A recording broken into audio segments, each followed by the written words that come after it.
जर तुम्हाला पण खोकला येत असेल किंवा किती पण औषध घेतले तरी पण खोकला काही कमी होत नाही आहे, तर आज मी तुम्हाला एक असं घरगुती उपाय सांगणार आहे, ज्याने तुमचं खोकला कमी होणारच. तर बरेच दिवस झाले मला खोकला येतोय. आता वातावरण चेंज झाले आणि त्याच्यामुळं ना सर्दी पण झाली होती, ताप पण आलता.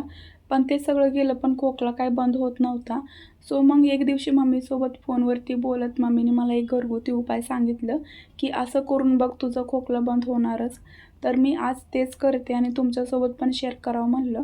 तर इथं मी आलं घेतलेलं आहे, ते चांगलं किसून घ्यायचं आणि त्याचा रस काढून घ्यायचा चांगलं पिळून. त्यानंतर ह्याच्यामध्ये अर्धा चमचा मध टाकायचा आणि थोडंसं कोमट करून घ्यायचं गॅसवरती आणि आपल्याला कोमटच प्यायचं आहे.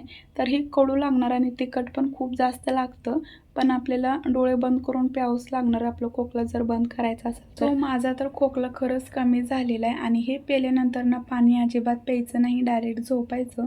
दिवसातून 2 वेळा पिऊन बघा. चला बाय.